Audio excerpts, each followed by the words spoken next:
I'd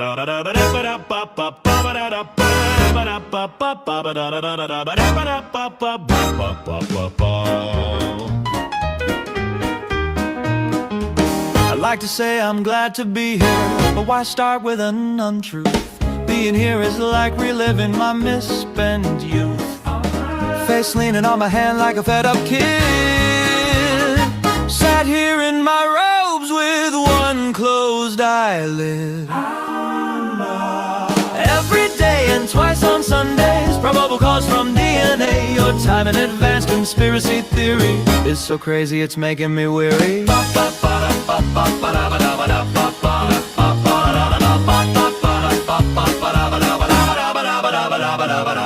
They found some guy did reverse engineering. I've aged more than a year just in this hearing. We can all go home if we go for a plea. Come on, let's go, the drinks are on me.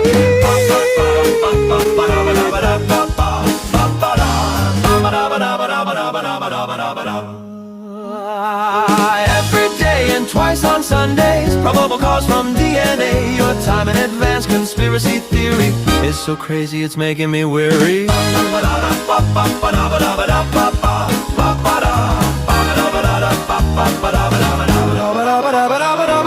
None of this case makes sense, so I shoot down the defense. My impartiality is compromised.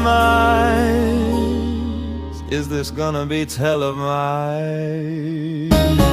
Every day and twice on Sundays, probable cause from DNA. Your time in advance conspiracy theory is so crazy it's making me weary. Making me weary. Making me weary. It's making me weary.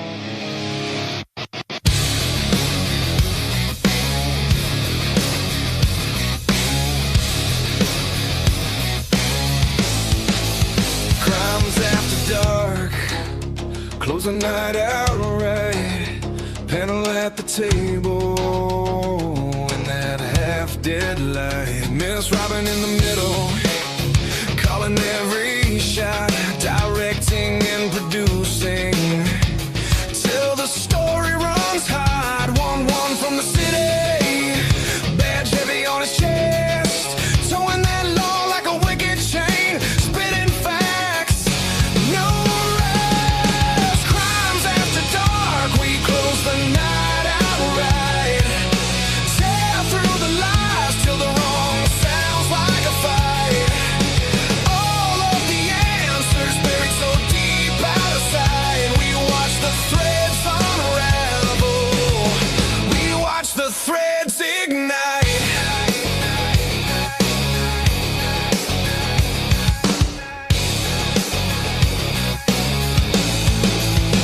JJ in the corner, state of the deep in his head. Which lies to toss and which ones to keep instead. Dago from the cafe says forget about it, leans back, spins his thoughts like a blade cutting holes in the track. Lee at the front, head advocate, steady stare, every word like a warning, every silence a dare. All of them leaning in, clock crawling, eyes bright, every secret feels louder than the buzzing of the night. Crimes after dark, we close the night out right, tear through the lies till the wrong sounds like a fight. All of the answers buried so deep out of sight. We watch the threads unravel, we watch the threads ignite.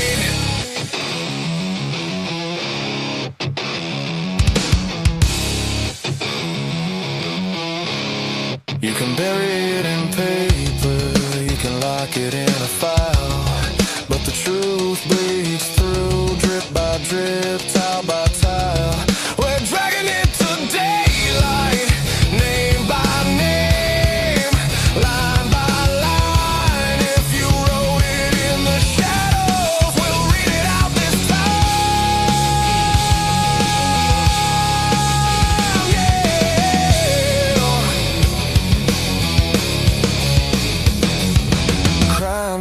dark, we close the night outright. Tear through the lies till the wrong sounds like a fight. All of the answers buried so deep out of sight. We watch the threads unravel. We watch the threads ignite.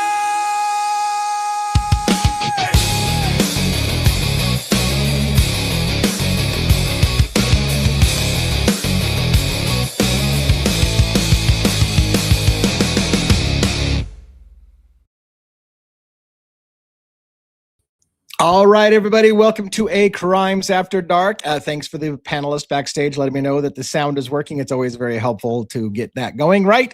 So it is a free-form night with a not even a half panel, a three-quarters panel, because most everybody's here, although we are missing JJ, State of the Deep, and one stuck in traffic, that poor bastard. I think he's been in traffic for like the last 2 hours, but welcome to New York, apparently. That's part of the thing. So anyways, hopefully we'll get him on here shortly. I'll bring the panelists up in short order. I tried a couple of lives today. I did a members only live doing some Brent Kopacka stuff and discovered some crazy things there. And I thought, well, my gosh, why are we doing all this behind a members only paywall when I just discovered something cool? So then I decided to do a live public facing one, and it just wasn't as aggressive as I wanted it to be, but that's okay, because you never know what you're going to get when you do it. When you say fuck it, we'll do it live, you never know what you're going to get. It could have been a snooze fest, it could have been good. That's part of the risk of doing those live shows. So anyways, welcome to another Crimes After Dark show. We've got a lot to talk about. I think we've got panelists that have some topics I want to bring up that even some of it's going to be kind of new to me. We'll get into that. I got some stuff that I'll reveal to you on the Kopacka finds that I found, but I also have a long form video I'm planning on doing for tomorrow morning with the deep dive on the Kopacka finds. So in the order that they are backstage, let's bring up Logan. Logan, how are you doing this evening? I'm good, kind of. Why kind of? Well, I just got a denial from Moscow for one of my FOIAs, but it's for a specific interview with a specific person that I think they should have been interviewed, and they weren't even interviewed at all. So in a way, that's a good thing and a bad thing, right? Because you're right. Like if the person should have been interviewed and they put in writing they were never interviewed, that is something in itself to say, how the fuck did you do a proper, sorry, I dropped an F-bomb pretty early. Oh, we're 8 minutes in, screw it. Anyways, how did you not interview that person? I don't know who you asked for, but really in some regards, it can be a good thing for them to have to put in writing, we didn't even interview that person. That would be a problem. I find it interesting that they weren't even interviewed. Yeah, well, good for you that at least you got a response from them. It seems like I'm getting a big old fat nothing burger for them. And in fact, I fired off, just to let you know before I bring up the rest of the panel, I fired off kind of a nasty gram to MPD, the city clerk of Moscow and the city attorney of Moscow, saying that I believe that they are violating public records request and Idaho state law because I submitted a request for records, really important records, in my opinion, really important records, 2 months ago, and they've just flat out ignored it.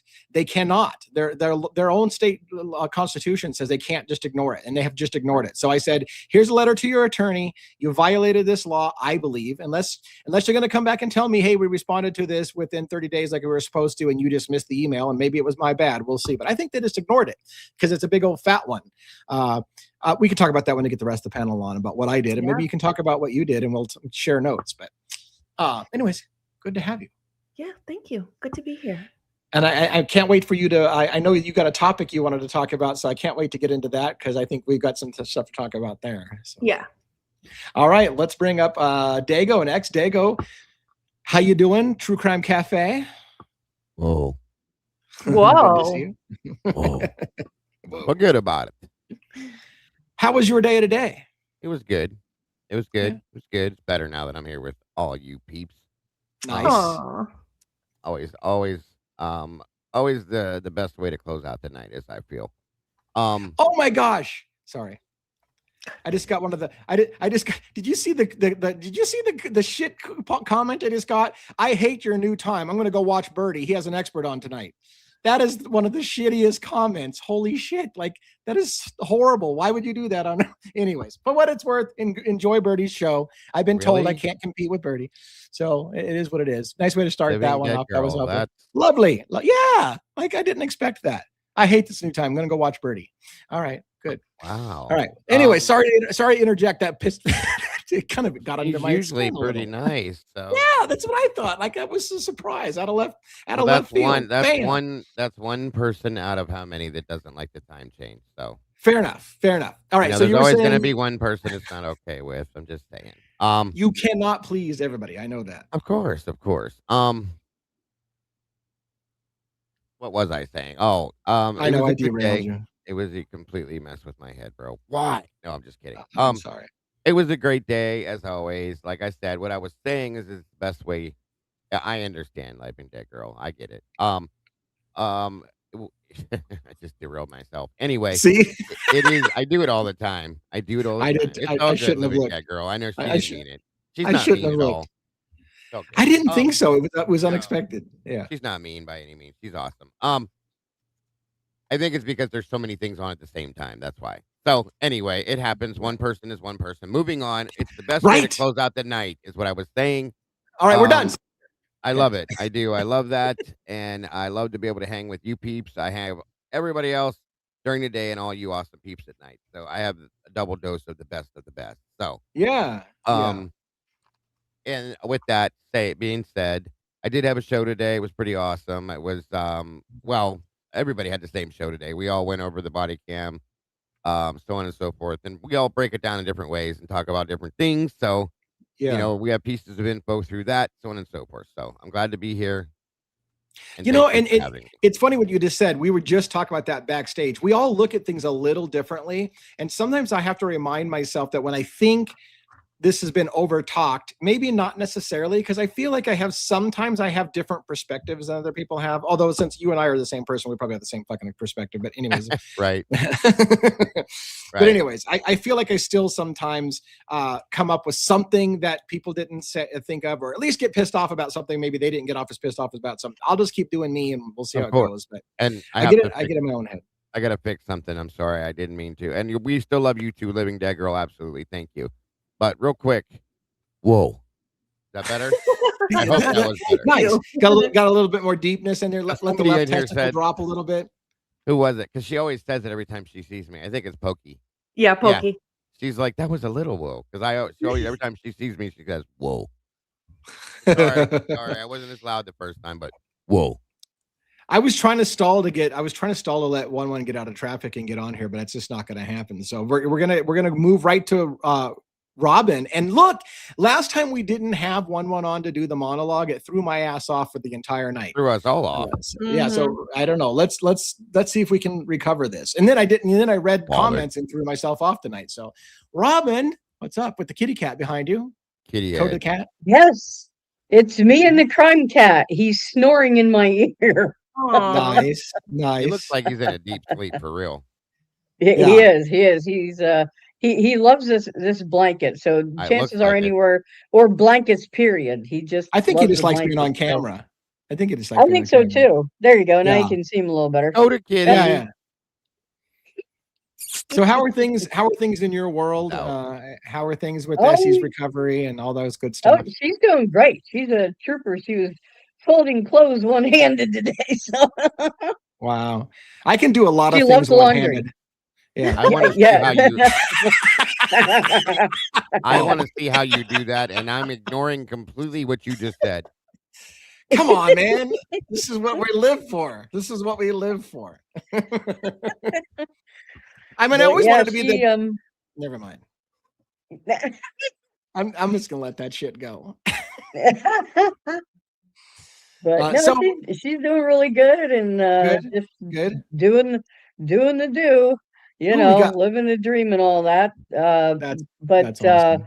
Want to welcome everyone in. Get your hot cocoa. Yeah. Get some slippers, your silk robe or what have you. Fill your pipe and smoke it too. No.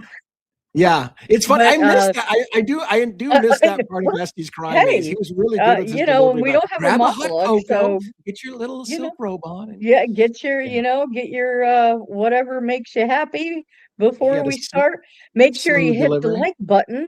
Yeah, because we need help getting out into the interwebs and all the YouTube algorithms and all that crap.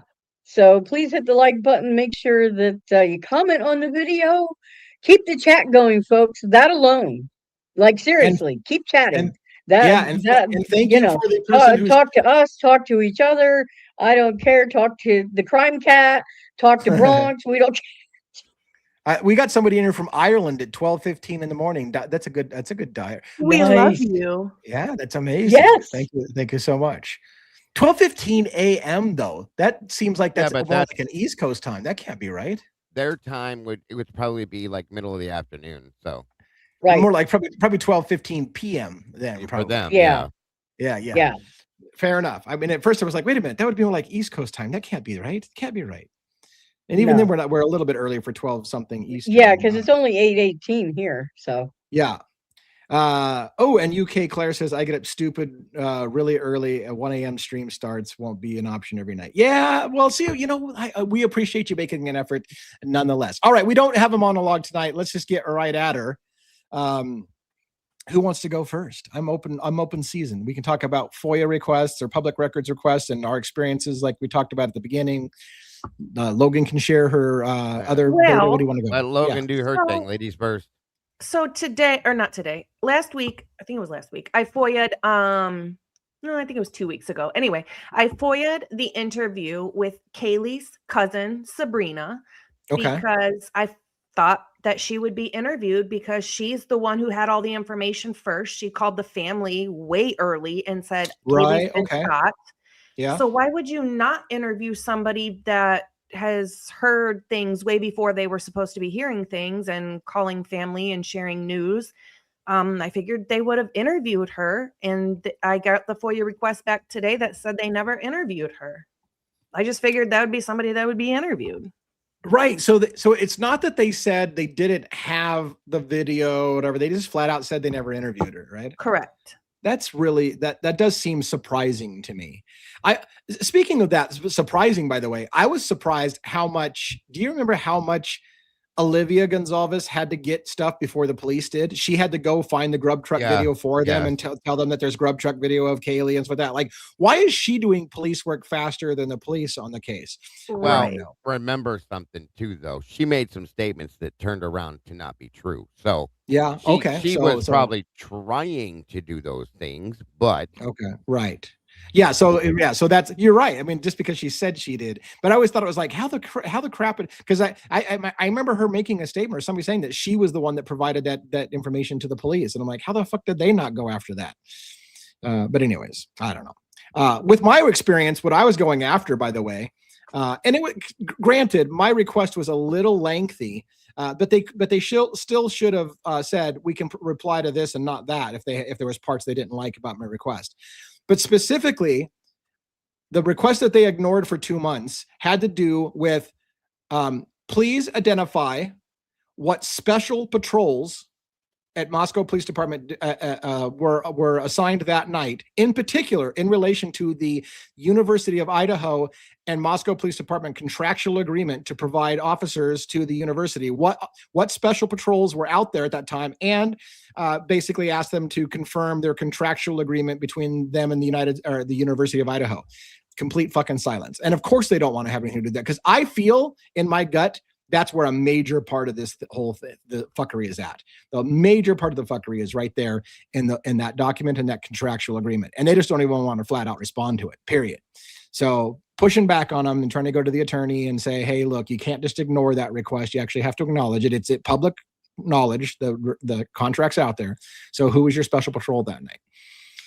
So yeah, well, I was also thinking, sorry to backtrack a little bit. I was also thinking Sabrina, Kaylee's cousin, would know a lot of information on Kaylee stalking, anything that she was going through in, close.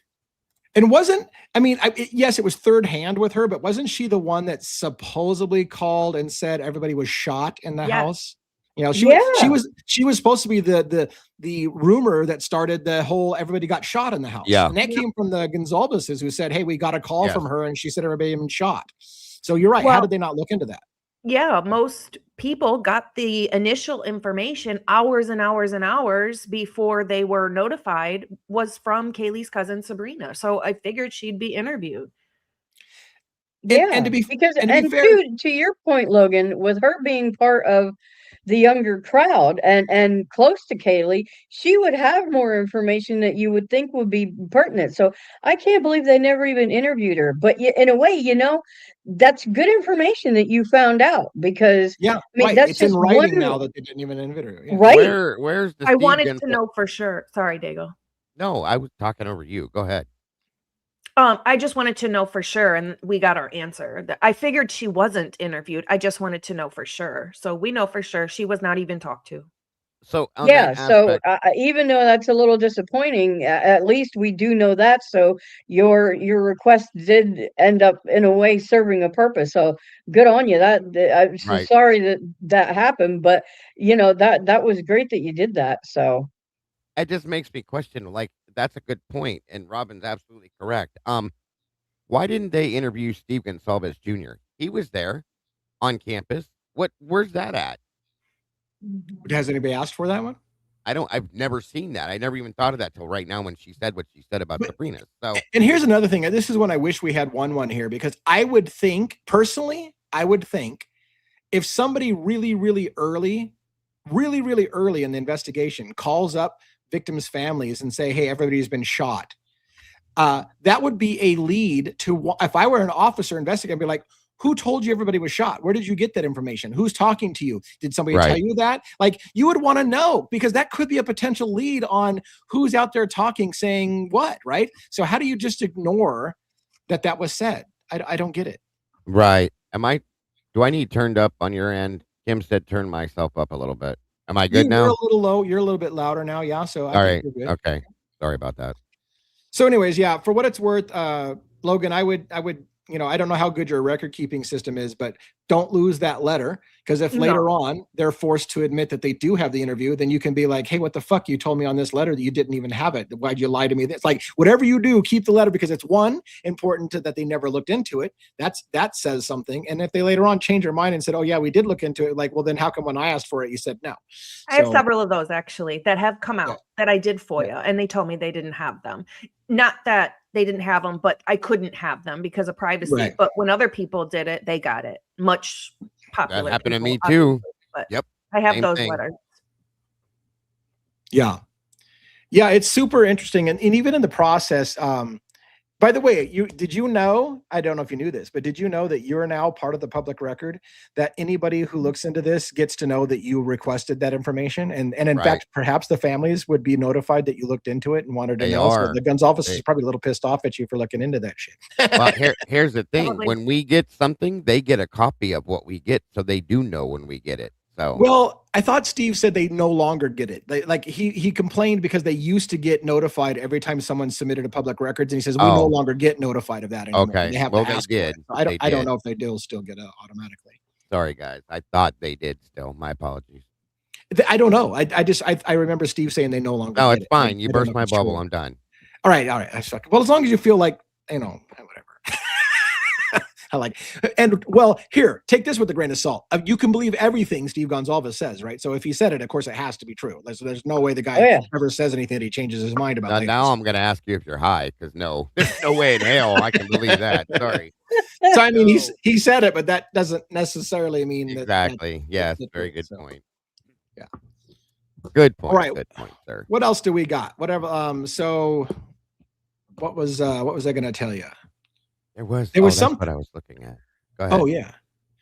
Well, like I said, I was doing some member only, kind of going through some of my Kopaka stuff, and I wanted to say one of the things that was cool that came out was, but now I'm trying to. So there was a better angle of the window, the proverbial window that was really hard to tell which one was Kopaka's window. That was more clear on a video that we watched today. Also, it was interesting just hearing little things that slip out of people's mouths, like a group of officers outside the morning after the shooting, discussing about whether or not anybody has found any car anywhere in the parking lot that was hit by a bullet, or any proof that bullets hit anything down in the parking lot. And they were all spreading out, looking around at cars and retaining walls, looking for proof that Kopaka was shooting down at the parking lot, as they said on air.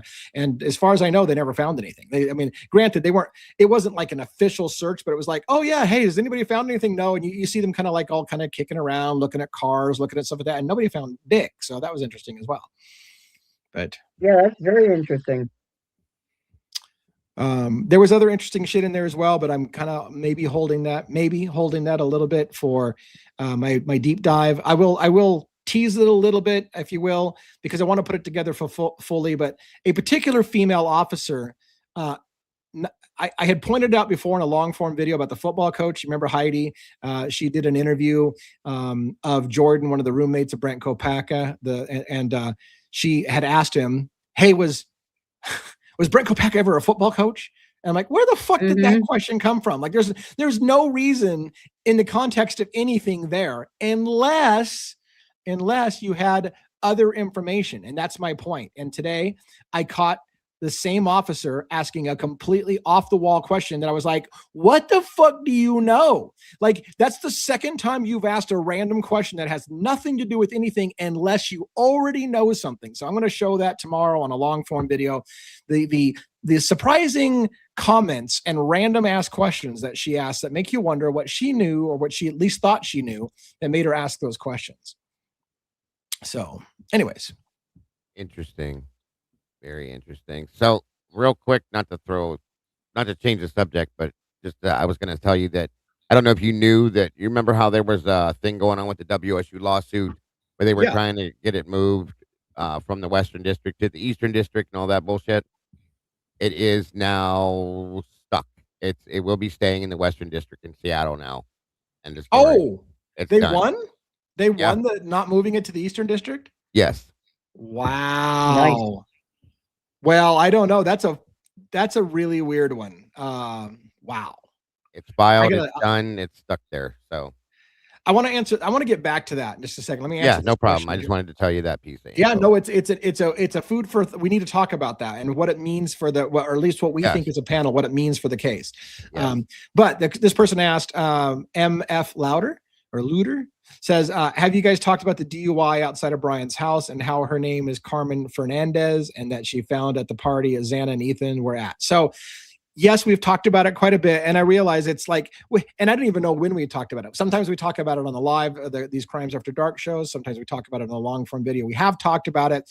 I've covered at length and showed video footage from the hit and run, the running over the female, the individuals that were run over. I actually showed some of that footage. We talked about Brent Kopacka being at that crime scene, and it was right outside of Koberger's place, and how that all relates. And then Famunda, we jokingly said in what was it? Dylan's phone. It was like Famunda or something like that. It's like, who is that? So yeah, we've talked about it at length. If you guys want to add anything to it, we can. But there's that, just to let you know, we have talked about it. Did I mention on this stream yesterday, when the 351 contact information came out that Dylan saved in her phone, and it came out that it was Brittany Famande Fernandez, whatever it was. I actually reached out to the only Brittany Fernandez that anybody could find.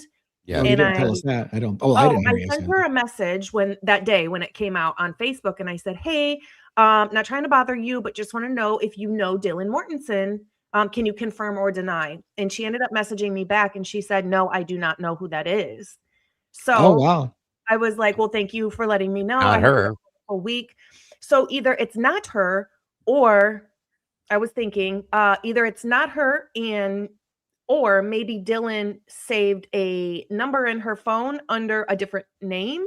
I know some people with boyfriends or girlfriends will save the opposite sex in their phone under a female name or male name, depending on what you are, just to hide it. I thought either that, or do we know if she's telling the truth? Maybe she does know her, and no, something like that. But I did reach out to the person that everyone thought it was, and she said no. Good. Thank you for doing that. Yeah.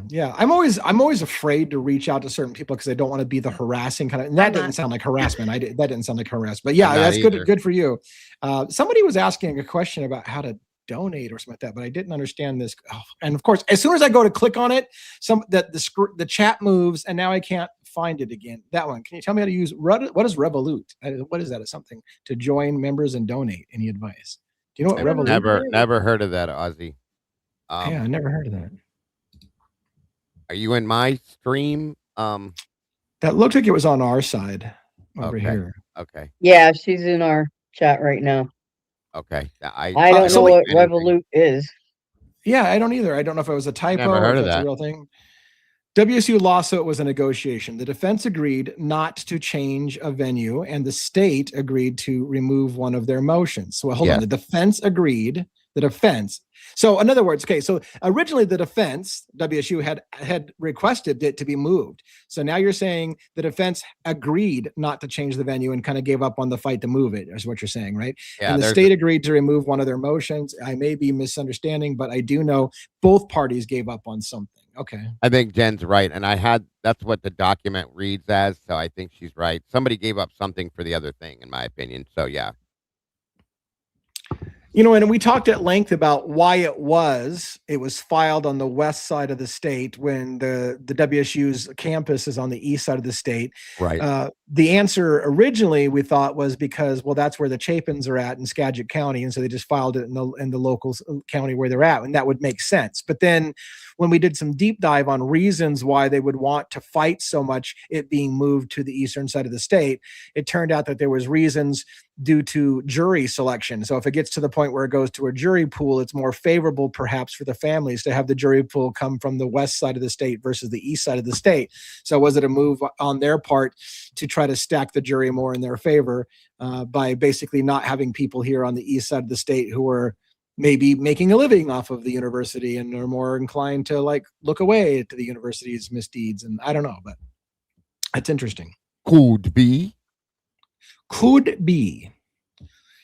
So yeah, that lawsuit is interesting. Here's the thing. I'm becoming a little jaded, and I shouldn't, because that's what we do, right? And I love legal documents and I love breaking down legal documents, but I'm becoming a little jaded that nothing actually goes to trial anymore.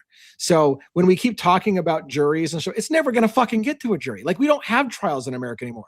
Everyone always pleads or makes a deal before it goes to a jury. Only 3% of cases, criminal or civil, ever get before a jury. So the likelihood it ever will get to a jury is slim. They're going to settle. That's my now pessimistic view. They're going to settle before it ever goes to trial. And so we're not going to see shit. It's all going to be behind the doors, and it's going to be a dollar amount undisclosed, and everything will just be wrapped up and it'll be done with, because that's the way we do things in America apparently now, is no transparency, private deals, hidden agreements, settlements that aren't disclosed, and all that stuff. But that's just me, especially in civil trials. But maybe I'm an asshole. No, I'm certain I'm an asshole. No, you're not. I agree with you. And that's the way it seems to be going. Because, I mean, think of it. Look at how much money it saves. And for some counties and states who are poor and may not have the funds to, quote unquote, do a good job at the trial or whatever. Now, is that right? No. To me, so much more should be going to trial. I mean, yes, that's what our system was founded on, one of the things. And like you're saying, all the backroom deals and stuff like that, so much stuff should not be allowed to be hidden. That's not how it was supposed to be. So, no, I agree with you. It's just frustrating. I mean, and again, I guess we can keep looking at the legal documents that they give us, and we can keep offering our opinions, and we will definitely do that. But it'd be kind of nice to see some of these things play out. I think out of all the cases I follow, I think Luigi Mangioni's case is going to go to a trial or a jury. I think that one won't be settled without going to a jury. So that one, I don't see his lawyers offering us, going for a plea at all. I don't see him. They're gonna, in that case, they're gonna want to go to a jury, because I think they feel they're gonna get a sympathetic jury that will understand, and it'll so anyways, in that case, out of all of them, but I think, if I were to guess on the cases I follow, I would say Mickey Stein's case may not ever go to trial. I don't know if Mickey Stein's will ever go to trial. Richard Allen's case is done per se, unless he wins the right to appeal. So they've submitted the appeal, but if he does, that hopefully I think if he wins the right to appeal, it will go before a jury, because it went to the jury the first time. So it would probably have to go to a jury the second time, but we'll see. But yeah, what else do we got? Go ahead. Well, we have some new information today, and it's regarding JLR. Do you guys want to talk about it? Yeah, I love the Jonathan Lee Riches thing. Yeah. Oh, buddy, that's some heavy So, shit. yeah, and You already know where that's a going, huh? long-winded explanation too. Well, kind of. We Well, know hey, talk to that me like I'm a 5-year-old because I don't know. I mean, I know who JLR is, but I don't know the situation you're talking about. So go ahead and teach me like I'm a child. okay, so everything is alleged and our opinion or speculation or stuff we've Well, been told we have only. court filing and court documents too, so it's I have not them pulled up. yeah, it's not Oh, too you want to alleged, put some so stuff backstage for us to look at or In a no? minute, I'll explain it Okay. first. sorry, Yep. So, Logan, I didn't mean to no, interrupt you. you're fine. You're perfectly fine. You're right though. So JLR has been dating a girl named Magnolia for several years, it seems like. They were living together, apparently. Um, so a while ago, she reached out to a YouTuber named T-Rev. And if you remember, that's the Yep. guy who somebody called into his channel at the very beginning of the Idaho 4 case and was asking about frat guys. And they thought that it was Brian Koberger calling in. It was not. But It a was lot of it was T-Rev's friend, yeah. Yeah, so it didn't end up being Brian Koberger, but he kind of was popular for that video because somebody called in. So apparently Magnolia sent T-Rev, was texting him and saying JLR is abusive. He's been putting his hands around my neck and squeezing abuse. Wow. And he posted a video saying that she's bullshit, she's lying, she's this and that. Well, obviously, I don't know. I wasn't there. So I kind of took that part with a grain of salt because some people believe people and some people don't. Some people Yeah. give abuse allegations just to be vindictive and it's not true. Or some Sure. people really go through abuse. Like I wasn't there. So it has come out that Magnolia has filed domestic abuse and order protection against JLR. And I have the document here. There's a case Wow. number and some documents here. I can share my screen. Yeah. I'm waiting for you to throw it backstage. I'll put it on screen when you get it thrown backstage. Was that in bed? Let's see here. Let's take this off. Oops. Take this off. this and is- add. All right. Interesting. All right. So here it is. Her name is Jamie Phillips. She omitted her address, so he didn't know what it was. Against Jonathan Lee Riches, and that's his address. It says she's the petitioner and above 18 years of age. No children. They didn't have any children. Petitioner requests that the court issue an ex parte order of protection with the following provisions. Respondent to be excluded from my current residence. Prohibiting the respondent directly or through an agent from contacting the petitioner or victim except under the following conditions. She said only to respond to legal documents such as separation and restitution agreement via counsel. Excluded her address, requiring the respondent to pay filing fees, service fees, court costs, blah, blah, blah. So this is in her handwriting.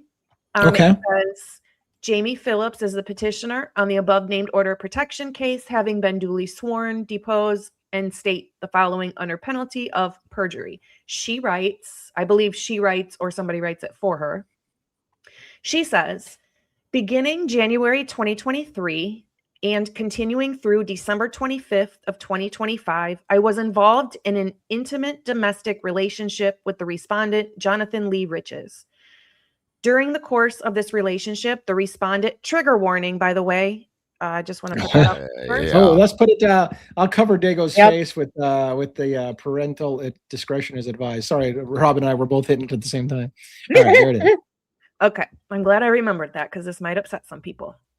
During the course of this relationship, the respondent engaged in a persistent and escalating pattern of domestic abuse, coercive control, intimidation, financial exploitation, and physical violence toward me. On December 25th, 2025, Christmas, the respondent violently assaulted me, causing extreme injuries, including broken nose and septum, Wow. significant trauma to my head and ribs, requiring emergency care, CT scans, x-rays, and will require reconstructive surgery to repair broken and crushed bones in my nose. This Wow. assault is currently pending felony assault charges, threats to kill with the chief criminal deputy prosecutor in Chelan County. Chelan, Chelan, yeah, Chelan. Chelan. Yep. Washington State case. She put the case number, police report attached. Throughout the relationship, the respondent physically assaulted me on numerous occasions, including strangulation approximately 24 times. In Wow. August 2025, respondent committed a brutal assault against me involving beating me repeatedly with his closed fist. Respondent threatened to kill me if I reported his assaults or if I called 911. Since the 12/25/25 felony assault, respondent has continued to abuse me using fear, threats, intimidation, ongoing financial abuse, theft of all of our joint funds in an act of retaliation. Respondent fled the crime scene, fled the jurisdiction, and remains a flight risk. He has continued to contact me, and I'm in fear of immediate harm and death. This was filed Wow. January 20th of this year, by the way. Yep. Wow. And Wow. he was living with her at one point for a period of time, which is why that whole address thing and all that other stuff. Like, this is not cool. Okay. No.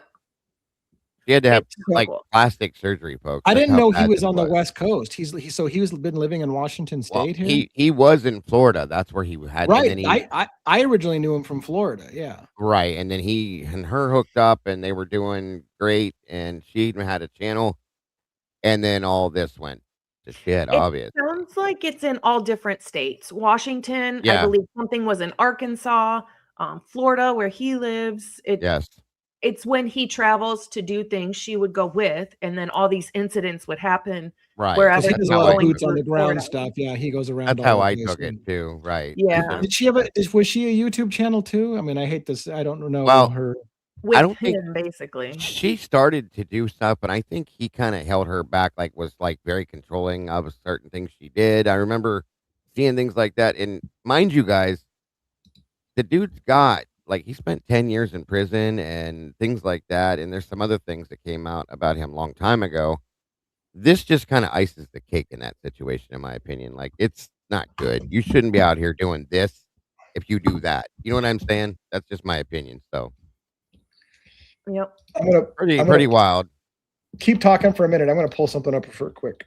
Yeah, And he's some covering. people believe her, some people don't. I feel like if you weren't there in the room, you don't really get to have an She- opinion. We don't well, know until that's- pictures and come she- out. Right. or She proof. does have a wit. They subpoenaed witnesses. I believe it was written in the report too. So she's got witnesses and she's writing this down. I mean, you can file a false report.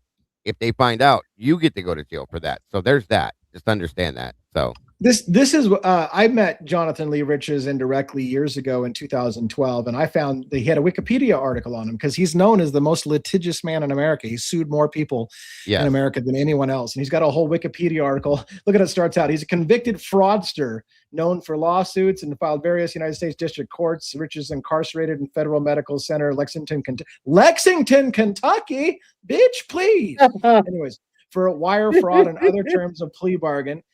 His release date was in 2012. That's when I ran into him in my own little world. He was arrested for violating his federal probation in December 2012. That's again right in my wheelhouse when I got involved. When he left Eastern District State of Pennsylvania without permission. Look at that, all those weird. Anyways, no, wait. That next part is kind of important. Yes. Pennsylvania. He drove to Connecticut and impersonated the uncle of Adam Lanza, the shooter from Sandy Hook. In fact, one of the things that freaked me out about Jonathan Lee Riches is when I'd gotten in contact with him, and that's a story for another day. I saw a weird video he had online where he was going around a cemetery making fun of the kids that were killed in the Sandy Hook shooting. And I was like, what the fuck with this guy? Like, and then later on, a decade later, I'm doing true crime, and Jonathan Lee Riches is one of the biggest fucking names out there. Like, oh my God, Jonathan. And I'm like, the same guy that that I ran into 12 years ago or whatever. You know, he sued himself as well. He did. Yes. He sued himself. I gotta laugh about that just one. so anybody, or just so everybody knows where this document came from, I literally looked up the court case and clicked on the document that's on the court thingy. Right. The So it's whole not like case you, or you whatever. pulled it out of your ass. Yeah. No, I Court- just clicked on it on the court case on the document on their Yeah, Jesus we looked Christ. at this earlier. She's absolutely right. She pulled this from the court listing, period. Yeah. Crazy, crazy stuff. So what else I mean- anything else, about that you want to talk about, or?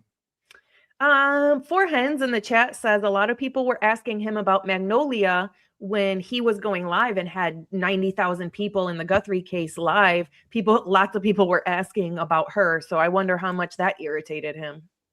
Wow. I Wow. remember seeing some of the lives that I was following, and he, the faces he was making me like, well, they obviously have, broke up or something, but you don't break up like that. I'm sorry. That's just not cool. I have Lee, you already know how I feel about that kind of shit. And, Yeah. no.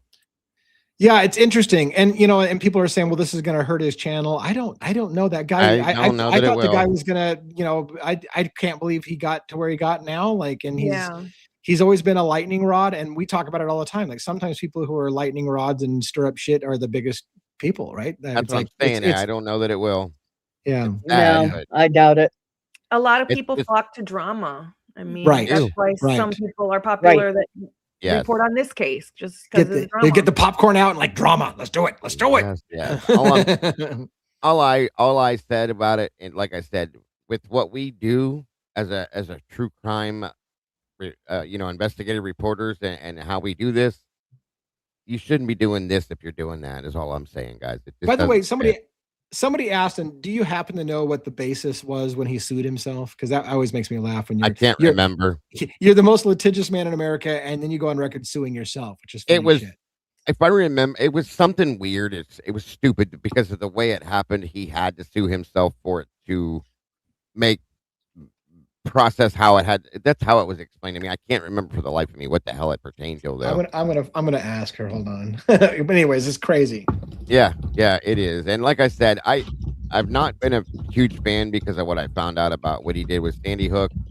But he always, like for Nancy's case and other cases, put his stuff out there. Everybody can use this, that, and everything else. But I always hated going to that because of his background. You know what I mean? Like, that's just not cool. And now somebody had told me What is before that it? he was that type of person, and I just like, okay, I I've don't heard see any that. proof, so I don't know. I've heard that before, actually, way before Yes. yeah. I didn't read it all, but I'll put it on here.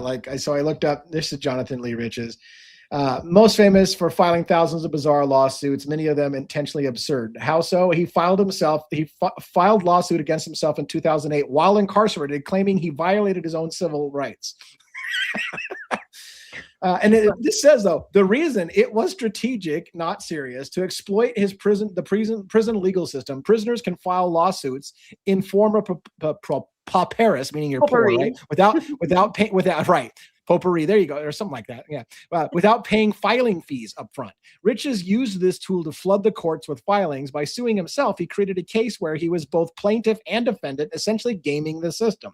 To mock and expose loopholes, his lawsuit were often satire. Suing himself highlighted how easy it was to file claims, even ridiculous ones. Courts still had to process them, wasting resources. So it was just a joke. Like literally, I can sue myself and be both the plaintiff and the defendant, and that's the way our legal system is. So he's kind of mocking the system and gaming the system and doing weird shit. I wonder when questions were asked to him in court, did he run back and forth to each side? Your Honor, that's absurd. I object. No, fuck you. I object. He runs over. He's like, "Sir, please don't use that language." Runs back over. that would be comedy gold, I have to say. A waste of taxpayers' dollars. However, so I guess that's not funny, but. I think that was his point of doing it. But gosh, how much of a butthole do you have to be to like? I guess he had all the time in the world to do that.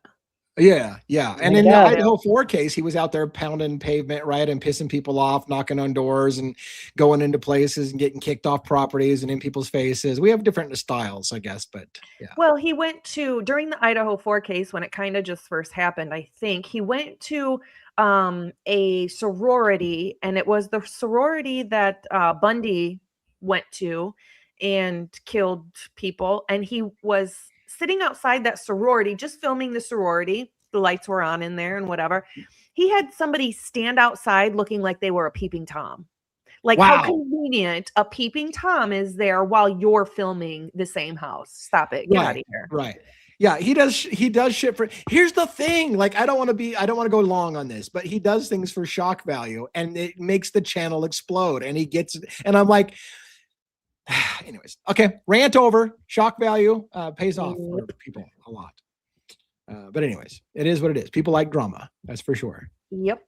We try here to be a little low drama channel. We want to get known for having integrity. So we try to do that. I'm not saying he doesn't have integrity or does. That's not what my point is. My point being is that we try to not do things for shock value. Like, hey, go stand outside this window in a peeping Tom outfit and I'll record it and see what happens. Yeah. And then he pretended to chase the guy, like the guy when JLR like was like, hey, what are you doing here? And the guy like looks back. You can tell he's acting. He like looks back and then he starts walking faster. And then he looks back again and then he starts running. And JLR's like, hey, come back here. Completely staged. Yeah. And people probably ate it up. They ate it up and loved it. And thought it was real. I'm like, you cannot be serious. Why do people believe everything on the internet? Wait a minute. Everything on the internet's not true? Okay, sorry. I know. Well, that was a really great story. I'm glad that you shared it. I don't know that it would be a true crime case we're going to follow. However, now that that's happened, I sure the frick want to know how that pans out. Is it going to lead to jail time again, will we have a first it's listed as a felony charge that's been put against him? So yeah. And he was fleeing. He's been moving around a lot, and in the document it says that he's fled the scene more than once. So I need to take a look. How big is his channel? Do you guys know? It's huge. He has like 500,000 subscribers. The last I looked, anyway. You nailed it. 555,000 subscribers. Half a million. We can't even fart numbers that big. Like, no. Yeah. That's just huge. 8 months ago or 6 months ago or whatever it was, he was pretty much pulling the same numbers that we do. Yeah. Wow. Higher. Yeah. Down on top of my head. Crazy. All right. What else do we have? Anything? Let's talk about the cases. We haven't talked about Guthrie really. Like Guthrie's case, nothing's happening there. Yes, no, maybe. No. Pressgrove, anything new in Noah Pressgrove? We talked about that quite a bit on our show. No, nothing. There is kind of new stuff in the Luigi Mangione case. Kind of more, I guess, legal posturing. His defense team is really pushing to not have, of course, the state and the federal government to charge him at the same exact time and try to get him to do trials. And so the judge is considering pushing back. I think it was the state case till September. Anyways, I believe so. They're in negotiations to change the date. Nothing really huge yet, but that's the only thing I know going on. No. The Lisk case, I want to say there was something new in the Lisk case. Wasn't there something new in the Lisk case just recently? Well, he's having medical issues. We were trying to find out again today what exactly those medical issues are, why he's on crutches, Rex Heerman. But they said no one has said yet. We looked several different places and could not find out why he's on crutches. Makes you wonder, did somebody beat him up? So I find it very curious, but that's why he wasn't at his hearing the other day. What I read, they said he was, what I read when I looked it up, and again, I'm not saying this is fact at all. It sounded like it was a kind of a never mind procedural thing, and that Rex just chose not to go. So I was looking for the injury thing and couldn't find it. All I saw was he chose not to go because it really wasn't an important hearing of any kind. So but the one, what's her name that had a video? Laura Engel. She had a video out today where she was talking about it. And saying that he's on crutches, and so therefore that's why he was it a short or was it a video? It was like a 5-minute video she had on today. She has her own channel. Yeah, she has her own YouTube now. All right, I'm trying to look into it real quick on the fly as we go. Holy shit! What? Did you see AR put up there that JLR made almost $1 million in 20 days Oh, I'm How not. did Yeah, I think Phoenix was talking about that too at one point. from the Nancy How much Guthrie money case. he's been making. Jesus Mhm. Christ. Well, you Wow. figure when you tune into his lives right now, I mean, it's nothing for him to have like over 28 or 30,000 people watching. So you go Yeah. figure, and then what he's making on the playback from all of his lives on top of that, and then Okay. and people are throwing super chats like, My God. That's Nine insane. million views is $60,000 if that puts it in. right? Yeah. That's Yeah, nuts. That is crazy, y'all. So real quick, yeah. I did look up Whoa. Rex Heuermann. Rex Heuermann was recently on crutches while in jail. Newsday reported on it, and it's behind a fucking paywall. I could have sworn I'm subscribed to Newsday, but it popped up a huge paywall, so I can't read the Yeah, article me about. too. I didn't get a notice about it. Shit, I'll Yeah, go to so Newsday and look. Newsday reported that he's been on crutches for about a month. The issue was serious enough that he skipped his recent court appearance and remained in jail. It's listed publicly as health reasons, but the exact injury or condition has not been disclosed. His attorneys have declined to say whether it was due to a fall or something more specific. So yeah, we don't know, but it does sound like for sure it's confirmed, at least by Newsday, that he was on crutches. Yeah, his defense attorney says I'm not at liberty to discuss. Brown told reporters gathered outside the Riverhead courtroom of State Supreme Court Justice Timothy Mazzei. He has some health issues, so that's what we're dealing with at this point in time. I thought it was probably just better for him to stay at the jail. Yeah. And that's all it says. Yeah. Okay. Well, good research on your guys' part. What else? What other cases do we have in the pipeline that we talk about from time to time that might have any kind? It's kind of been a little slow for big news, and which is kind of the reason why I took the day to kind of dig back into some of the Kopaka deep dive files that I haven't gone into. There's Mickey Stein stuff, by the way, that's in the deep dive thing that I'll probably be doing a little bit more member only lives on that stuff, kind of just going through for those who like to watch the discoveries in real time. Because again, I don't know that I have the ability to carry an audience doing that live for a public audience, but maybe I'll do it as he said and try it during a more prime time. The problem is during prime time, guess what we're doing? Crimes After Dark. So like, I don't know when I would do it exactly. I mean, well, like you had talked the other night about, everybody was really enjoying that when we were going through Mickey Stein's there on, during our show. So, it might be a good opportunity to do more of that sometimes, I'll dust that out. I mean, the thing with the Mickey Steins one is I had watched that 2-hour video ahead of time, and remember I skipped ahead to certain places, so I might have need to do that again, so we don't waste time watching a bunch of fluff, right? So if I can watch a video and then mark down some key markers and say, hey, here's some stuff I saw, then yeah, I think that might be fun to add. Yeah, I'll bet everyone would enjoy that. Yeah. And I would encourage my other panelists, if you guys have any body camera footage or videos like that you think have a moment to talk about, please, by all means, dust that shit out and put it on screen for us to talk about as a panel and talk about it. So, do we want to talk about the new body cam footage that came out yesterday in the Idaho 4 or not? Yeah. Yet? Do you have? Yeah, go ahead. Yeah. Do you have something that you want to actually show or just talk about it in general? No, we can just talk about it. I'm actually going to cover it on my live tomorrow, so I'm not going to get super I did it today, into so it, yeah. but, just I think the coroner Mabbitt, the things that she said and did in there were pretty she's a puke. Tasteless. She's a puke. I'm sorry. She is, for her job especially.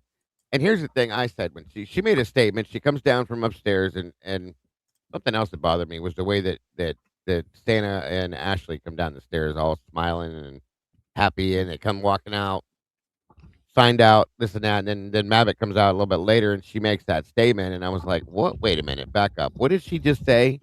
And they're taking off their little booties from being in the house, and she was like, anybody want I think she said booty for a souvenir, and I was like, oh, wait a minute. What did you just say? Yeah. And I played it back, and that is what she said. And I'm like, you unprofessional, garbage ass piece of shit. This is like probably the worst scene you've ever been on. And it's a very bad situation. And you're making jokes like that as a souvenir. That's disgusting. It's the most tasteless thing I've ever heard. Like, shame on you. And this woman is an attorney, a coroner. Yeah. Okay. And she lost her son not that long after this. How would you feel if somebody made a joke about your son where they found him? Right. That made me sick. So Yeah. Yeah. that ain't cool. Sorry. And she knows Yeah. it's on body cam. She knows family's Yes. gonna see that if it came out in court and things like that. She should know better. She don't Yeah. care. I used to feel Yeah, bad it's- for her. I did. I used to feel bad for her. I felt like maybe they threatened her to shut her mouth, not talk about things. And at this point, no. Sorry. You're not a good person. I'm sorry. Not at all. Yeah. And just you know, I know that's their job and I know you get numb to it. Although it's a small town, so how many deaths do you really have, especially violent deaths? And they're all just like happy as pie and joking, and I didn't really feel that was the time or place. No, and we talked about that on my show today too. Listen, and I've been that person, okay? Being Right. first And making responder, inappropriate jokes and stuff at the wrong time where it You- looks bad. you Yeah. you don't do it. No, I get it trying to detach from this situation. I've been there. I've been that guy. I get it. I do it. I've done it. There's a way to do it and a way not to do it, okay? And there's a way to do it with some taste and Yeah. without being a disrespectful piece of shit. And that's exactly, they're just joking about this and that, and her making that comment. Everybody just seemed talking about what they're going to have for dinner and blah, blah, blah. I mean, come on, you guys. This is the most unprofessional shit I've ever seen in my life. And it's all the way around the board now. It's not just one person, not just the police department, the coroner, the prosecutor. They're all just not good people, to be nice. I'll just say that. So it's wrong. There's a way to detach. I get it. You want to not think about what you're doing right now or what's going on. That's fine. But you can do it with a little class and a little couth. So it's pure ignorance to me. It's crazy to me that they redacted every time they talked about Jack D. Yeah. Right. point. What is that about? What is that about? I don't understand how they can do that. It makes me Very furious. good point. Yeah. Yeah, that's I don't know why, but They don't it's want people to interesting. hear certain things, and they're whatever they're hiding. I can't say it enough. If it happened the way you said it did, why the need to hide everything? It makes Thank no you. sense. They Well, were then, redacted. Go ahead, Logan. No, go ahead. Sorry, I was. They were thinking- redacting everything. They even redacted like Dylan or the spare bedroom and Bethany's bedroom. Like, we already know what that is. Why are you doing that? Hey JJ. It's just the redaction stuff. At one point, I think I counted. They were having conversations. The one guy had his hand over the camera, which I'm starting to think he did on purpose now. And it just yep. They were talking. I'm gonna say it was turned off. The audio was turned off probably a good 15 minutes solid, nonstop. Like, what are you doing? You know? These things are not to be turned on and off. You're on a crime scene. We should see everything and hear everything except for the bodies. I Yep. believe that should be redacted. Everything else, it should be out there. So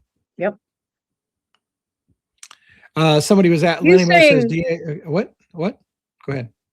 I was when Logan said about Jack D. Do we know? Okay, someone said that the guy. Oh my God, this is how my mind works. Sorry, guys. The guy that they interviewed that said that Gower had a couple different vehicles that he used, One of Jack DeCour's and that one of roommates, them, yeah, that Bra- one of them was Braden- a van. white, minivan. a minivan. Do we know what color that van is?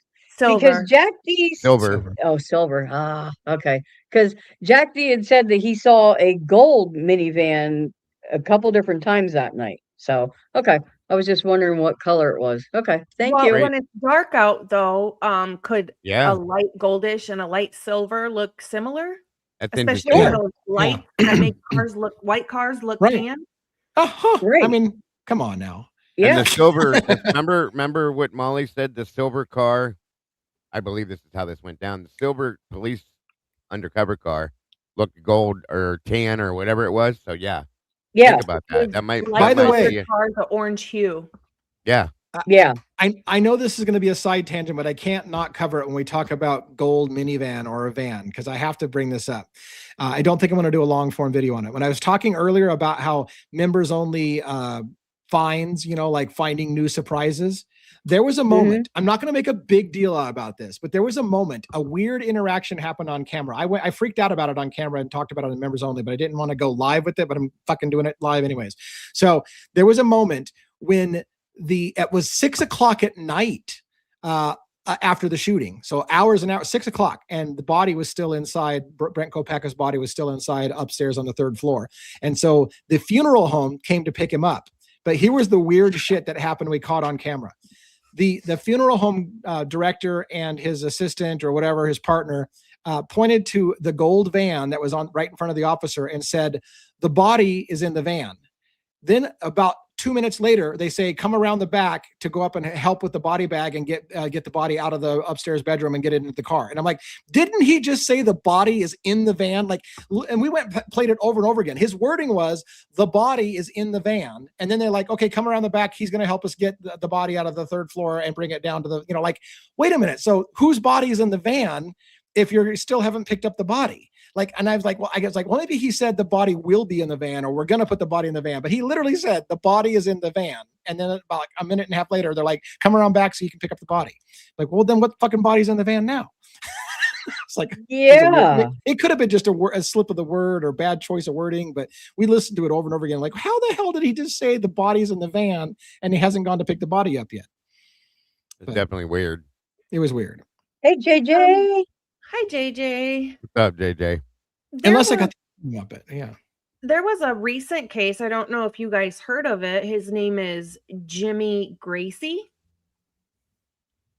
No, I haven't heard this one. Who is that? I've been seeing that all day. What is that all about? So he is in a fraternity and he goes to college in Alabama. He went to Spain for a spring trip with his friends. He was missing. His friend said he didn't show back up after going to the club. They found his phone and his wallet, and then just recently they found his body in the ocean or in the sea. And so I guess they're probably just saying that he was intoxicated and was found in the sea. I just find it weird that they found his wallet and phone because of, water and drunk college kids never go together, right? Right. A bad mix every single time. Somehow college kids get found in water all the time. Yeah. Sometimes it's this much water. But the weird thing is that if he just fell into the sea or whatever, why was his phone and wallet found somewhere else? Yeah. Good point. I find it weird. So real quick, just so I don't look like a complete dick. By the way, welcome to the people that have been dropping in from the different channels like AR Hayes. And of course, we got Jody in here from the Defense Rest. Her and I work a lot together on the Mickey Steins case in the background. JJ from State of the Deep, while he's not on the panel, you're probably wondering, like, why the hell is JJ talking in the chat? He does this frequently. He comes in and talks to us on the chat, but he doesn't have the time to actually get in and do the full show with us. And so we get that. Certain nights we've agreed that he'll come on the show. So in case you're wondering why he's not banned and no, he's not on hiatus, he just checks in while he can, but he doesn't want to make the commitment on certain nights. He's got other shit to do. So welcome to coming to the show, and thanks for checking it out and watching with the rest of us. So thank you so much for that. The reason that case grabbed my attention is because he's from about 30 minutes from me in Illinois. Oh, wow. So, yeah. Yeah, those ones that kind of hit close to home. Reminds me of Riley Strain again. And yeah, that's what they called it. It's like Riley Strain 2.0. Yeah. Kind of sad. Yep. Very sad. Happens a lot. That's one of the things I was looking into the Lady Bird Lake case and stuff about. Stuff like that. Not just college kids, but just in general. It happens a lot. Yeah. So.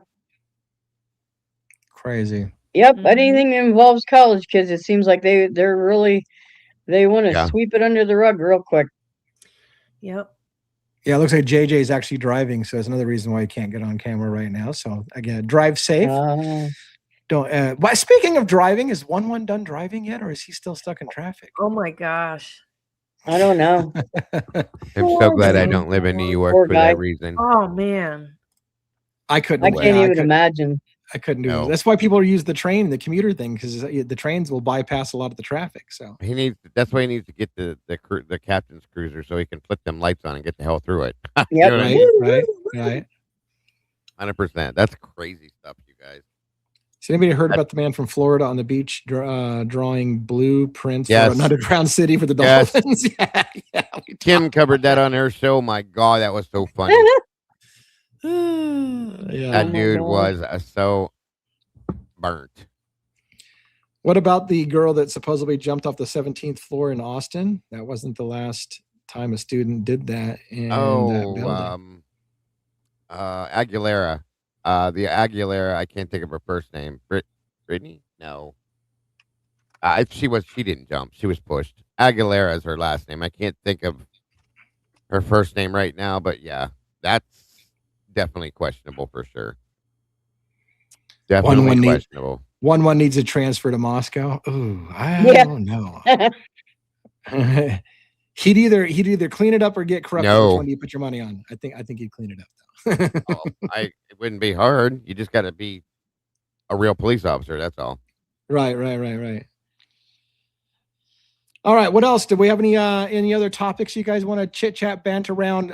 Good time also for people to come on stage if anybody wants to come up here and say a word or two.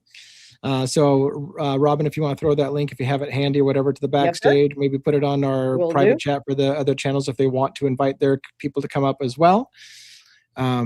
Oh, I did want to show you a photograph real quick Okay. of 1-1 Oh shit.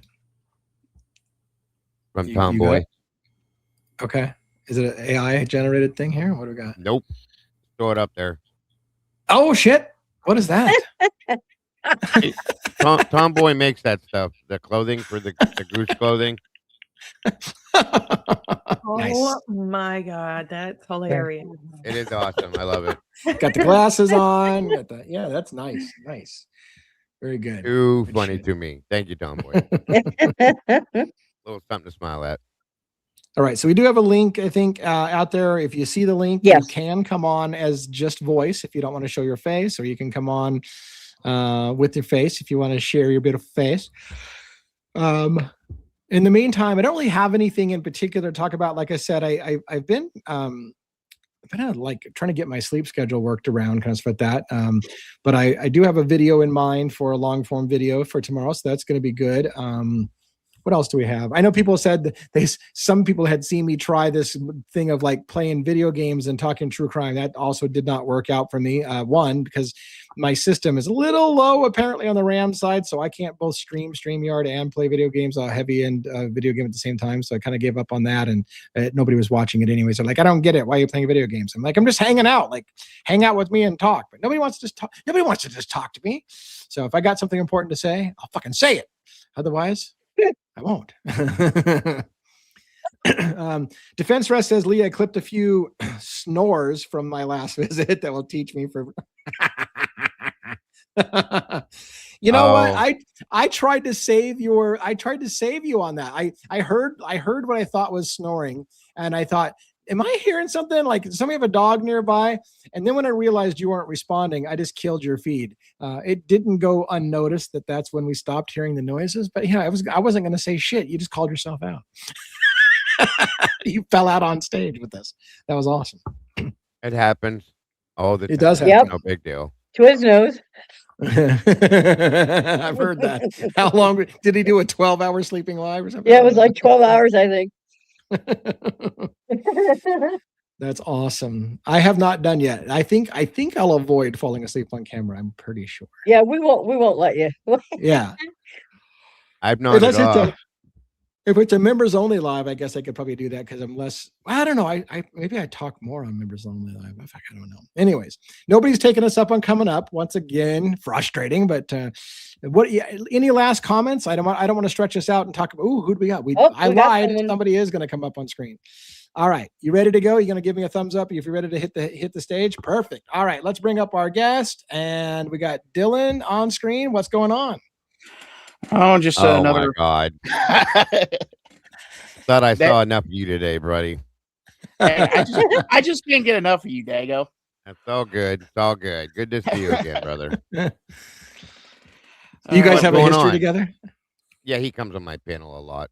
Cool. So he's got good input about the cases we talk about. So yeah, Excellent. Even when I go in not knowing a single thing about it.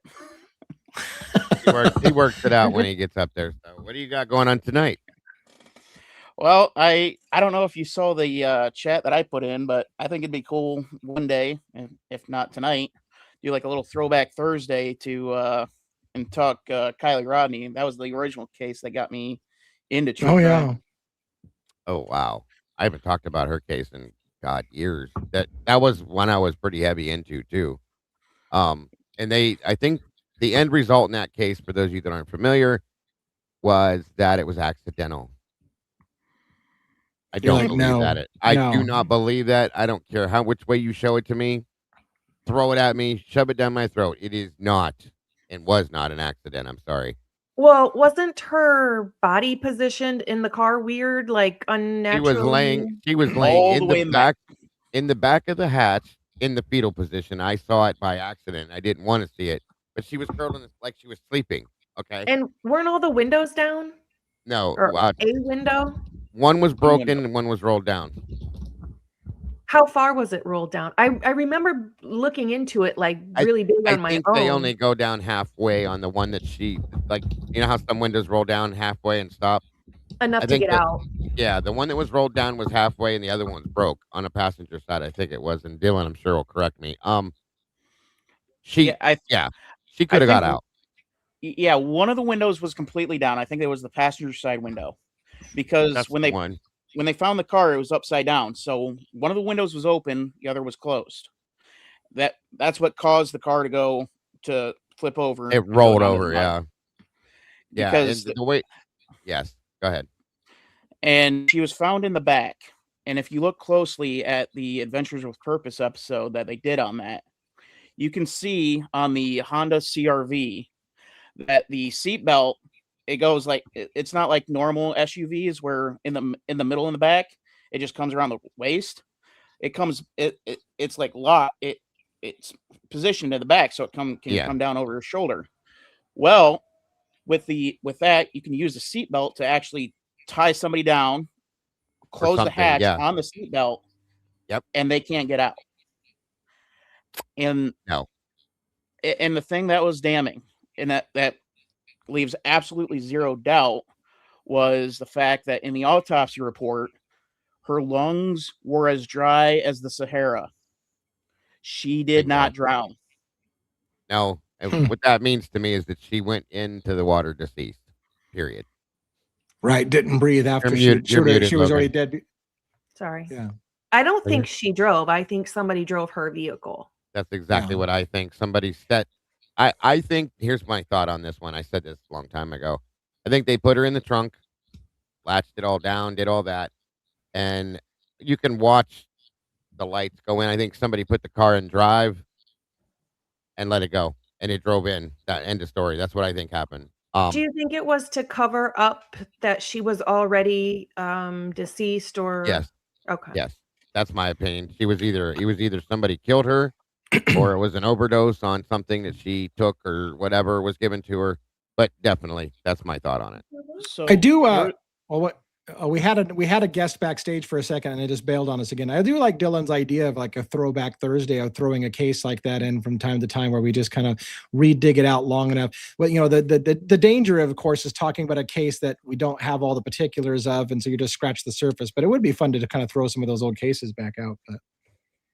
Yeah. I mean, that was the case that originally got me into true crime, because I came in via Ryan Upchurch, of all people, graduated over to Harsh Reality, then went over to Lana, and then I found Dago, and then I found you through Birdie, and then everybody else through this.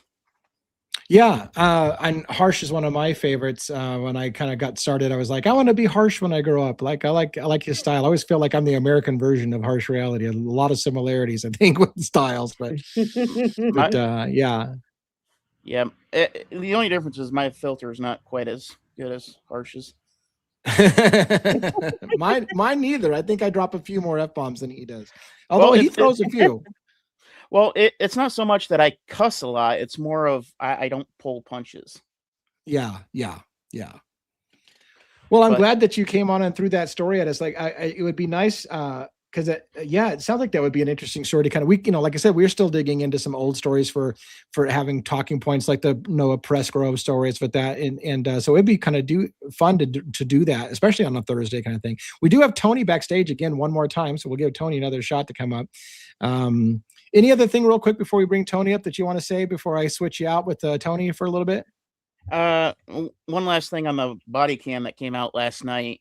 If you look closely early on, they one of the officers, I don't remember which, and I brought it up on Dago's. The officer says, "How does somebody do this and leave nothing behind?" And that's the key word, nothing. Because if the knife sheath was found, they would have said, how does somebody, it would have been like the knife sheath would have been the talk of it. Yeah. Right. Why wouldn't it have been said, how do they leave nothing but a knife sheath behind in this scene? Like, why would you say they leave nothing behind? You're right. It's the devil's in the details, as they say. So why not say, how do they leave so little behind? Why would they say they left nothing behind? Yeah. There was also somebody, one of the police officers, that said, when I saw this, I thought, and I think this is how he said it, I thought it could have been a murder-suicide. And then I was like, whoa, okay, interesting. So they were trying to figure it out then, it looks like, and some of them were, I should say. That all right, well, reminds me from... Yeah, go ahead. That little part reminds me of the scene from Night and Day, where Tom Cruise tells Cameron Diaz, I'm gonna kill myself and then I'm gonna kill you. Right. That's gotta love that, bud. You gotta love that. That's the only way that could possibly make sense. But except instead of I'm gonna kill myself and then I'm gonna kill you, it's I'm gonna kill myself, I'm gonna kill your friends, and then I'm gonna kill you. Right. Exactly. Thank you so much, by the way, for coming up and taking our invite to join us on stage. It's great having you. I invite you to come again. It was a good experience for us here tonight. So hopefully we will see you again, and we'll let Tony come up and say a few words before we wrap up for the evening. Thanks a lot, Dylan. Appreciate it. Always enjoy it, bud. Take it easy. Thank you. All right. Tony doesn't have a camera on. That may be by design. There was a moment backstage where I saw Tony's camera come on. So I don't know if Tony wants to have a camera on, but I'm about to put you on stage. So that's your warning. Otherwise, I would ask you to wave at me or give me a thumbs up. Let me know that you're good to go. But we're going to do it live. Are you there? Oh, shit. I should always be worried when somebody doesn't turn their camera on until they get on camera. Are you there? All right. Well, we have a communication issue with Tony, so we'll throw that backstage. Does anybody know Tony, by the way? Is this going to be like, why did I get that bad feeling this was about to go sideways? What's the full name? It just says Tony. Tony. Yeah. Sometimes you need to be careful. I would hate for us to do one of those live shows where somebody comes up and they do something horrendous on camera, like without warning. That would be bad. Of course, it would be hard for them to hold us accountable for that. But that's why I tell them when they come behind stage with me, I'll tell them if you're new to coming up on my panel, you're more than welcome. I just need you to show your face for 3 seconds so I can make sure you're trying to show your face and not your waist. That's all. Right. Yeah. Could you imagine? Oh my gosh, the things that you could show. I have been there. You have? Oh my God. You've done that to somebody? How dare you? I know. Somebody did it to me, you ding dong. Oh yeah, you were Porky Pigging it on screen? Okay. Yeah. They oh my God. I don't even want to go into it. Yeah. We do probably need to be a little bit more careful. And but which is funny because I always tell people that they can leave their camera off if they want, right? But you're right. Like maybe they can turn on the camera long enough backstage, not going live, but backstage long enough to know that they're a real person. But you still couldn't really avoid if they wanted to be a troll and do something crazy because they could still just like wave at you. And then when you come on, you got a good picture of their chocolate starfish or something on screen or something. Yes, I said that. Look, I had somebody tell me, I watch you just so I can see what kind of weird shit's going to come out of your mouth unexpectedly. I had to do it. I had to. No comment. All right. And with that, what else do we have? Anything else? Any last minute takers for somebody to come up on screen and share some of your brilliance? I noticed I got insulted again in the show. Like people are just like, they're all over me lately. I need Where? to go with thicker.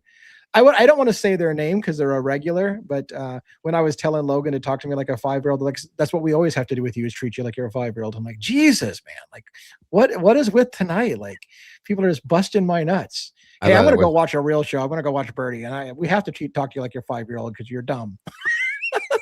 I thought you meant the one seemed like somebody said you looked like you were in a hurry. I thought that's what you were referring to. No. Apparently I'm just drawing abuse. I think I do. I think my life was about drawing abuse. I don't know. It is what it is. Well, I personally find it really disgusting that one of the first things discussed in the body cam as they're removing bodies and bodies are sitting at the front door is the people's, you know, what's it called when you sign up for school? Brain fart.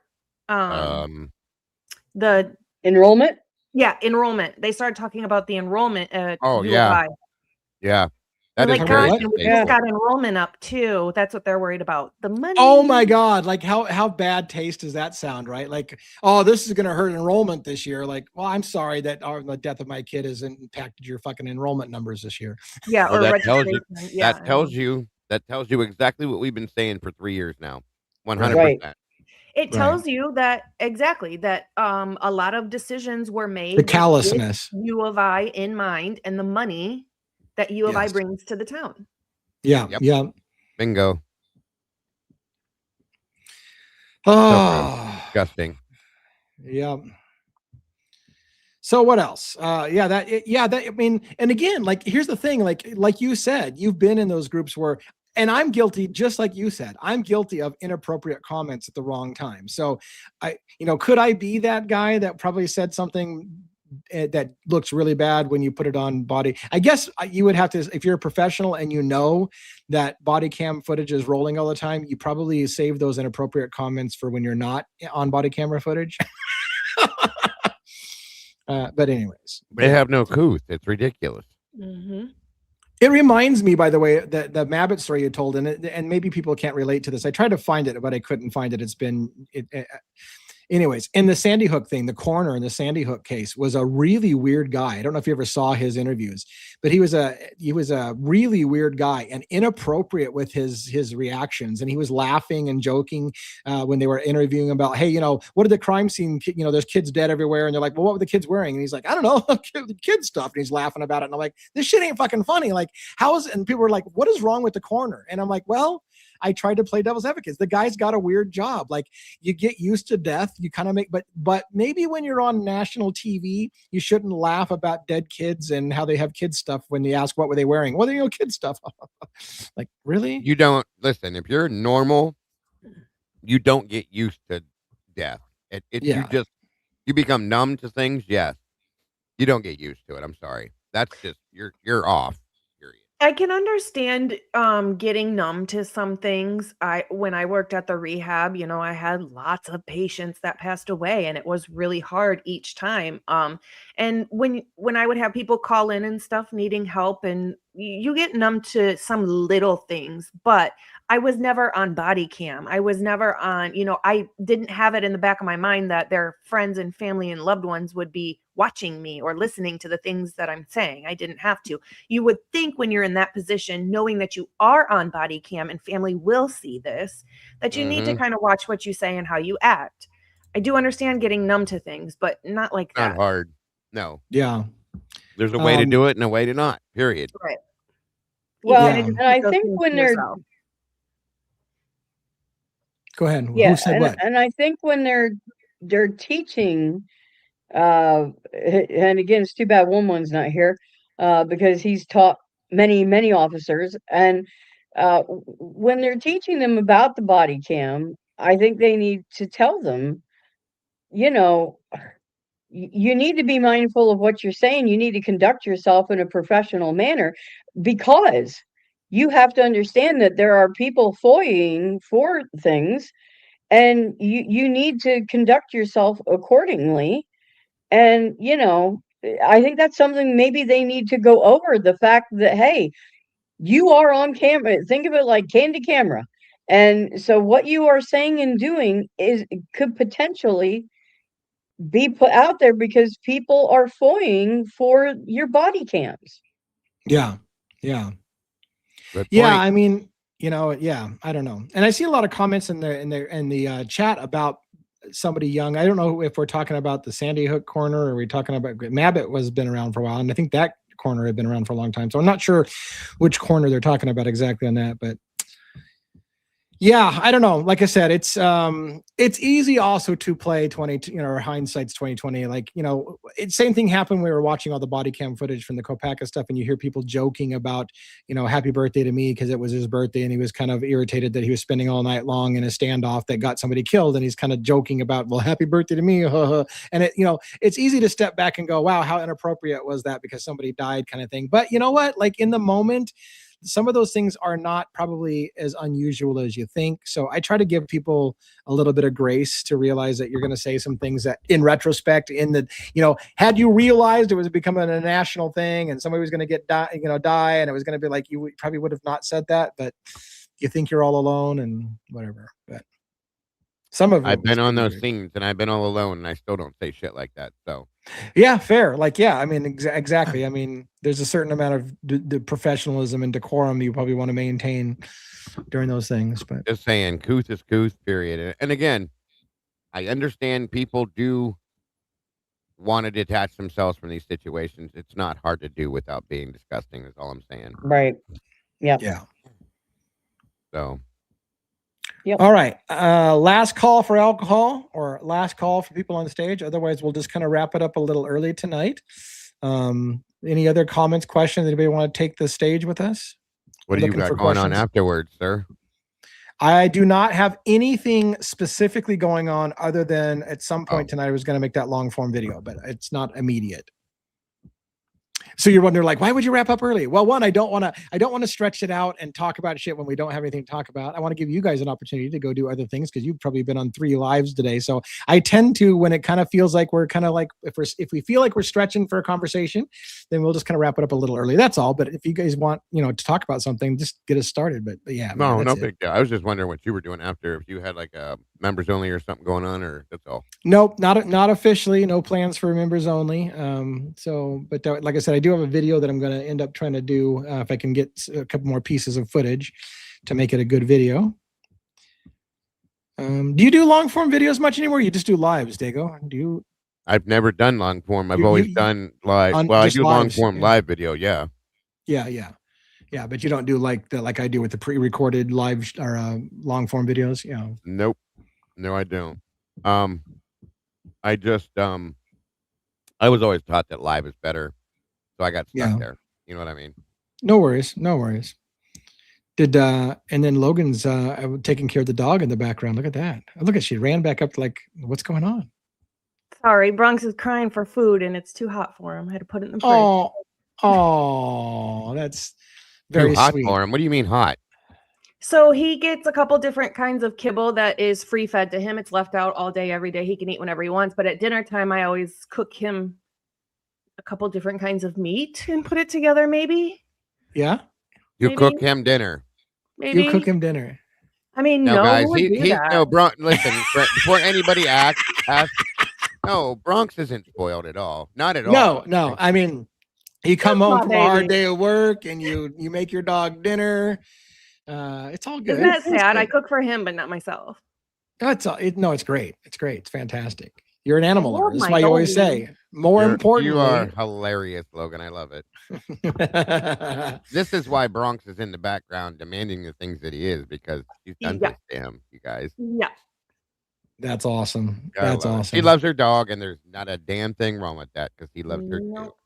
Nope. All right. Let's do a round the horn and close her up, and we'll come back again tomorrow night, same time. This is the Thursday night. I can't believe when someone said we should do a throwback Thursday. I'm like, well, yeah, that'd be good to do on Thursday, but fuck, it is Thursday. How did I get Thursday already? I don't even remember that happened. Is it Thursday? Maybe because of what happened yesterday. What are you trying to say? Are you trying to make a comment? I don't know what you're talking about, bro. I was just saying. I mean, anyways. So yeah, so we'll go around the horn. I'll let you go first for that, and then we'll go. If Logan's not back, we'll go Robin next, and then we'll give some more time for Logan to get back on screen. So go ahead and have your final thoughts for the evening. What do you got going on? Oh yeah. As soon as I'm done, I gotta go make my dog dinner real quick. So just saying. But thank you guys so Making much. a souffle for your dog. I'm gonna go make him a 7-course meal. Yes. Nice. Salad and all. But hey, guys, thank you so much for joining us. You guys are absolutely amazing as always. I appreciate each and every one of you and have nothing but love for you all. I appreciate every one of the moderators as always because you guys make this happen. Thank you to my videographer and my producer. Love to you both as well. Thank you to Robin Lee and Miss Logan for being here and doing this with me tonight. I appreciate you guys so very much. And it's always an honor to be able to sit and hang out with you guys every night. I hope 1-1 got home. I'll say that much. Yeah, hopefully he's no not shit. still in traffic. That's crazy shit. But thank you guys. And guys, do not forget this coming Saturday, 6 p.m. Eastern Standard Time. Please join us for the Verdict Room over at my channel there, guys. We are going to be joined by Miss Lana from Truth and Transparency, with myself, Miss Logan from Bronx Tales True Crime, Typically Unique, Miss Kim, and Mikey from The Last 24. It's going to be a great show. I'm looking forward to that. So please be there if you're not doing nothing else, and then jump right back in here after that show too, guys. So have a great night. Don't forget to love yourselves, love each other, and don't change nothing, because as always, you're all the beautiful people. Thank you. Thank you very, very much. And I did see Logan came back, so I'll give her the next shot, and then we'll go Robin and then me for close. Logan, what's going on? I just want to thank everybody for being here, like always, especially the mods on every channel. Thank you so much for tuning in, and mods for doing what you do for us. We always appreciate you. Do something nice for yourself today. Be kind, but more importantly, be kind to your animals, even if that means cooking them dinner. Right, with 3 different kinds of meat and a souffle and shit. Don't forget care of that dessert. dog. Yeah. Can I pet that dog? The kid doesn't like human food. He barely eats his kibble because he doesn't like it. There's crap in the kibble. There's crap in human food. If he wants a steak and some turkey and it's cooked, then by golly, that's what he'll get. If I can get him to eat it and he eats it, then we're good. That's amazing. Well, thank you for taking care of your animal and sharing your dinner plans with the with the gentleman in the house. It is awesome. Is it a male or a female dog? It's a male dog, right? Yeah, he's a boy. And excuse me, I don't eat steak or turkey. So that's just for why? Just for him. I've been a vegetarian for 27 years, 26 years. Wow. Long time. I didn't know that. Yeah. All right. So, Robin, we'll give you the chance to say your closing thoughts for the night. Well, as always, it was a great conversation, and always happy to be here on panel with you folks. And thanks to all of our mods out there, holding down the chats and keeping order and making sure everybody's having a good time. We appreciate you so much. We all have amazing teams, and to sit here and list each and every one of you, that would take all night, but just know that we appreciate you.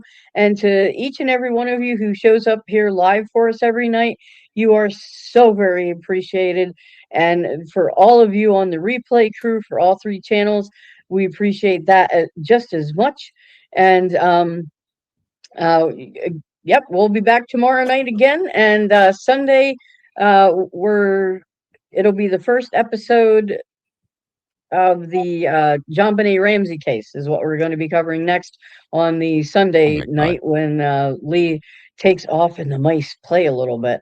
So, nice. But so hope everyone has a wonderful evening. And this is me and the Crime Cat signing off. Coda Kitty. Very cool. I love it. Oh my God. Now I'm super jealous.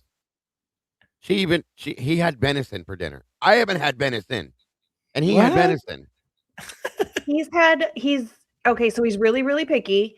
I love it. He has been eating venison and ground turkey for the past 2 weeks, and he hasn't gotten sick of it yet. So that's what he's been on. That's what he had for lunch. I love venison. I love venison too, so I'm jealous. He would do it for me, so I do it for him. That's awesome. Awesome. You rock, kid. I love it. Awesome. All right. Thank you all for coming to another Crimes After Dark and supporting the channels as the Dago and the Bronx Tales, their channels. Thank you for supporting them. Again, we have a combined chat, so we kind of see all of the chats, those who are on the backside, but your individual chats are only seeing the channel that you're following. So you may get confused sometimes when we're commenting about chat that you don't see, and you're like, why the hell does that happen? So just keep in mind, it's kind of a problem, I guess, if you will, of co-streaming, is keeping all of those chats together. JJ from Stay the Deep, as we saw, will be here tomorrow night, so we'll have him on our Friday night show. That'll be fun. Make sure that you're going to be here for tomorrow night's show. Check out the Verdict Room with Dago and Logan and others over there, and Lana and all those people. So that sounds like a great thing. I will be working on finding some, just like we talked about. I'm going to try to see if I can find us some footage that I can show and give clips, and we'll talk about it as a panel as part of those things to round out the evening, since that Mickey Stein's footage really gave us a lot to talk about, and his body language and what you guys thought about his thing. I think we'll do stuff like that from time to time. I'll throw out some stuff. We got plenty of body camera footage in the bag that we can pull out for the show. So that will be in the works coming up. See you guys tomorrow night, 5 p.m. 5 p.m. Pacific Standard Time, 8 Eastern, because we moved to a new time, even when somebody else more important with the better guest is on and you guys want to pick a second. Anyways, I sound like a bitter asshole. Have a great evening, everybody. Take it easy. We'll see you next time. Good night. Good night. Good night. Good evening. Good night, sweetheart. Well, it's time. I got to leave that going. All right, later.